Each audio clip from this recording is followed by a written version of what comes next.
اگر میرے بھائی میرا خط پڑا تھا تربت چھوٹی، اب جو جنازہ آ رہا ہے میں کتوں کی طرح کہتا ہوں تابوت گزر جائے گا جوانوں، جب بھی تابوت کو دیکھتا ہوں تو اکثر کی لوگ لگ جا جاتی کون اکبر جسے حسین نے بڑے ارمانوں سے پالا تھا، وہ اکبر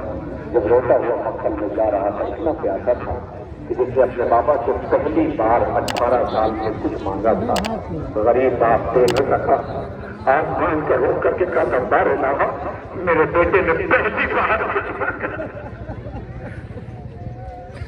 مجھے نہیں پتا کہ آپ ایسے پوچھا تھا اپنی آوازوں کو آزاد کر دیا،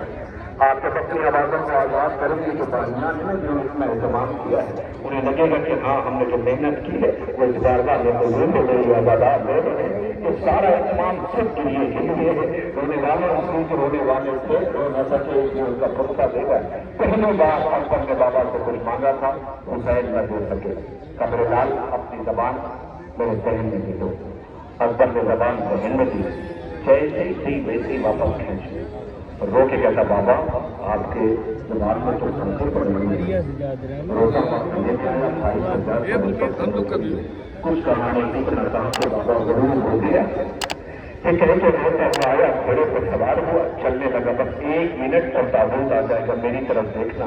جب بھی یہ تابوت میں دیکھتا ہوں مجھے فکرہ یاد آتا ہے، روتا ہوا پر گھوڑے سے اترا، بابا کے قریب آیا کہ کانوں میں کچھ کہا، حسین ہوتا تابوت جو صبح سے جنازہ اٹھا رہا تھا وہ چیخ مار کے ہوگا، آواز ہوا، زینب دیکھ رہی تھی بھیا کیا کہہ دیا اکبر نے جو چیخ مار کے ہو کا بہن اکبر وصیت کرتا تھا کا بھیا کیسی وصیت، کہتا یہ تھا کہ اے بابا میں کیا تو رہا ہوں، اگر لوٹ سے نہ آیا تو میرا ناچر فوراً کھانے میں لے کے نہ جانا، میری ماں پردیسی اور غریب ہے مر جائے گی، اللہ اکبر، آج اسی اکبر کا جنازہ گزر رہا ہے، اٹھانے والے اتنے جوان ہیں، کل حسین بیٹے کی وصیت یاد کرتے ہوئے خیمے کی طرف بڑھ رہے تھے، آواز دے کہ اکبر جب تک میں زندہ ہوں تیری ماں کو سہارا دوں گا، مگر یہ اکبر اس وقت کیا ہوگا